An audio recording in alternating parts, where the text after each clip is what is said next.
Outside of Sisters, Oregon, we found a fabulous place to pull over and take a look. Settle Lake.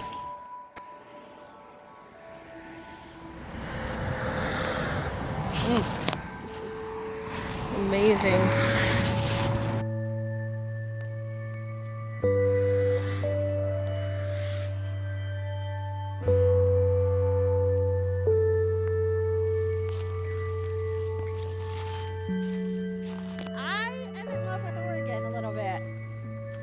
I'm very in love with Oregon. Like, I think this is gonna be my new homestay. I'm in love with it. Everything about it I love. Isn't this This is spectacular. Just look at that.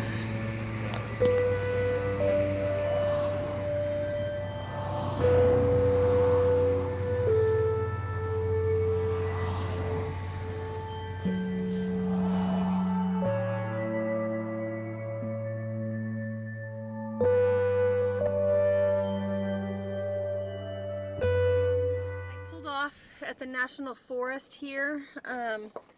We are west of Sisters, Oregon, quite a little ways.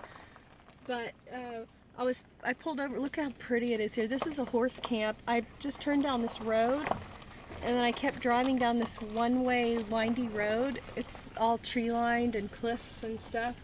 And I found this horse camp. But the problem is, Steve was like one car behind me, and I turned off to wait on him with my tail end of my van sticking out, and he passed right by me. He did that last night too. Didn't even see me. I was like right there on the side. Like, he was probably 4 feet from me. He didn't even see me, I'm pretty sure. So I can't get a hold of him because there's no service. But this place is so awesome. And the good news is, right before that, he had sent a pin to some lake, which is on the way to where we're going, I think. So I just, worst comes to worst, I'll just head over there. And let me drive through this park one more time and show you the horses. It's really neat. They have their own corrals and their own hitching posts. It makes me wish we still had our horses. I wanted to kind of show a little bit of this awesome campground. Okay, I'm kicking up a lot of dust. Big something. Horse camp. I'll find out on the way out and add it to this video.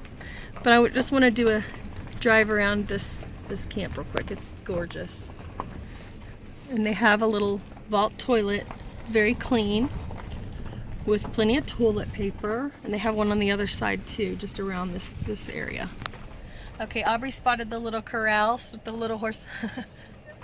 Thank you. It's so beautiful. I'm just filming. Oh, say hi. Okay, our horses are all in the nice corrals. Well, we used to have 3. I wish I had them still. Yeah, I know. We had a beautiful ride this morning. Well, awesome. Thank you for helping me out. Okay.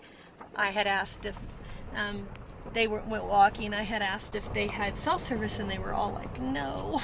The 3 ladies, and they were like, no, we don't have cell service. But they seem pretty nice here. Look at the horsey in his corral. Oh, they had a really awesome ride this morning, she said. Hi, sweetheart. Hi, honey.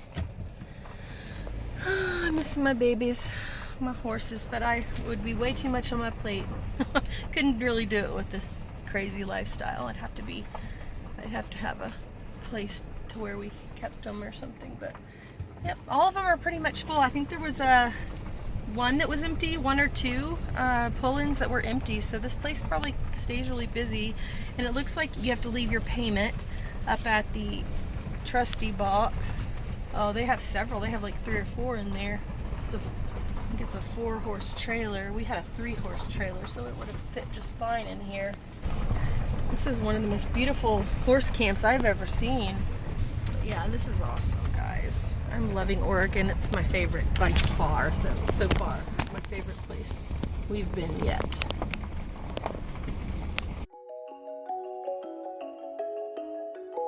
Big Meadows Horse Camp is what it is. Here we go. Now at this point, we are on our way back out to the main highway, and I'm still not sure if Steve had seen us or if he was stopped on the highway or what was going on.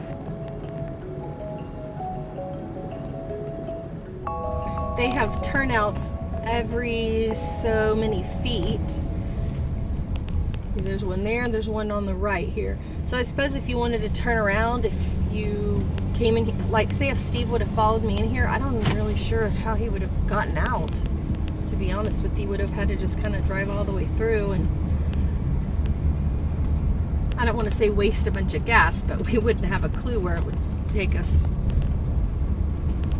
out. So I don't know. I'll just meet up with him. He sent a pin to this lake, so it's 27 miles from here. Maybe he's just carrying on, and I'll find out when I get up to the main road and get service.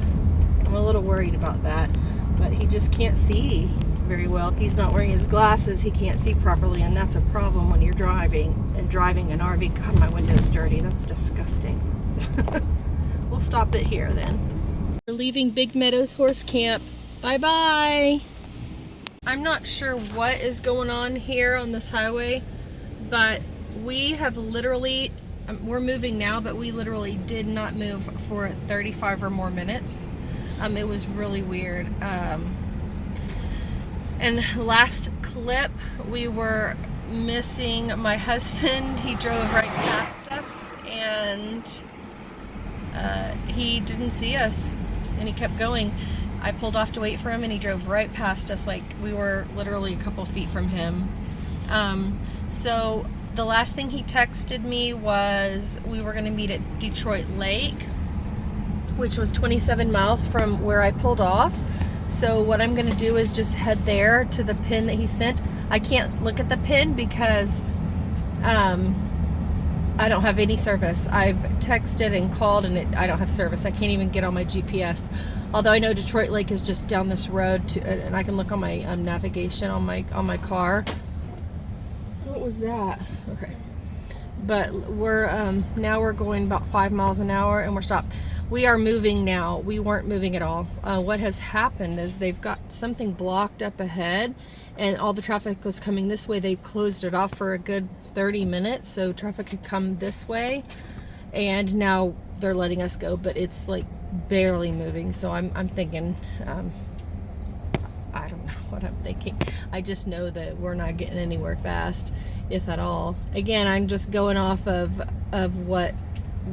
where I'm guessing he is. I can't imagine him not seeing us pull off the road. This happened last night too. Last night I can kind of understand because we pulled off the road and he passed us. Same thing. He did. And also the funny thing is that I was driving last night, and there was a coyote in the middle of the road, like eating a carcass off the middle of the highway. And he was behind me, ways behind me. He had got slowed. I guess he had stopped to get another pair of glasses or something, he said later. But and then today he was like, did you see that rabbit out in the road? And I said, Steve, that was a coyote eating a carcass. Like I almost hit it. I had to practically stop to go around him, and he ran that way, so he didn't get hit or anything. But I'm like, we were cracking up because it was a coyote and not a rabbit. Like, that's how bad his eyesight is. He should not be driving if he can't see. It's like ridiculous. So hope that we find him. And it's already the time's different here. It's Pacific time, so it's 4:53 here, so that means it's going to be getting dark at 8:30 or before 8:30. So we just have, a few short hours before it gets dark. And once it gets dark, if I can't get a hold of him, I don't know what I'm going to do. I already asked one lady if she had service, and she said no. I would have tried to call him on that, but he probably doesn't have service either. He's got T-Mobile. I've got AT&T, and mine's not working. I know that. And when I sent him texts earlier that I turned off, I'm not guessing he got them because I didn't get a reply. So I'll let you know. We're a little bit freaked out. And here we are to stop again, right with the sun right in our eyes. So that's it for now. More bad news. So remember how I said we sat for 35 minutes and didn't move? Well, we moved probably about 100 feet.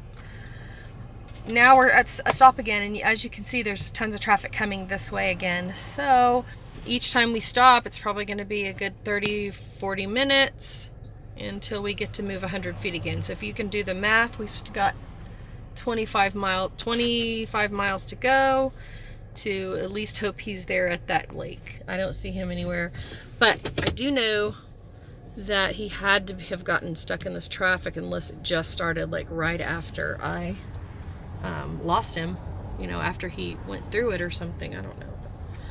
I'm getting really, really concerned the longer I sit here.